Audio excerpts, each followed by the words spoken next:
महाविषुव बा मेष संक्रांति वैशाख मासर प्रथम दिन। एही दिन सकाद प्रचलन दिवस रूपे यह समग्र भारत वर्षरे प्रसिद्ध। एही दिन सूर्य विषुव रेखारे अवस्थान करुथिबारु सौरमंडलर ताप क्रमशः वृद्धि पाइबारे लगे।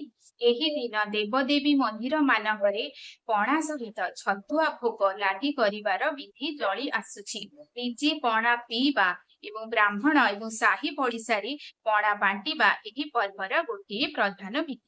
वैज्ञानिक मत अनुसार एही समय ग्रीष्म ऋतु आरंभ होइथे, तेणु एही दिन पणा पीवा एवं बुट एवं गहम रे छतुआ खाइबा द्वारा देहरे उत्तापर समता रक्षा होइଥାଏ।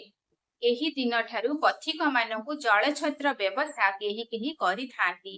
एहा एक पुण्यप्रद कार्य भावरे गणा हुए। मनुष्य एवं जीव जगत को जलदान करी वृक्ष को मध्य जलदान करिबा एक पुण्यप्रद कार्य भावरे एही संक्रांति ठारू पालन कराଯାଏ। आम हिंदू धर्म अनुसार प्रत्येक घरे तुलसी चौराटे थिबा निहाती दरकार।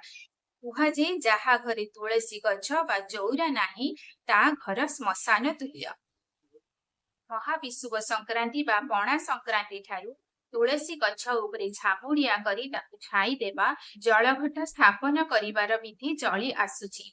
एही जलघटर तले गोटे सूक्ष्म छिद्र होइथे एवं एहा द्वारा पानी सदा सर्वदा तुलसी चौरा उपरे पड़ुथाए एवं एही गोटिक मास सारा होइथाए। एही संक्रांतिर आउ गोटे लक्ष्य कला भई धर्म कृत्य हेला ब्राह्मण एपरिकी अन्य जाचक मानकु छता पंखा कठौ एवं पादुका आदि दान कराଯାଏ। आशा करुची पणा संक्रांति उपरे आजिर भिडियोटी आपण मानकु भल लागिथिबो। मो चैनल को लाइक शेयर एवं सब्सक्राइब करंतु। रहुची जय जगन्नाथ।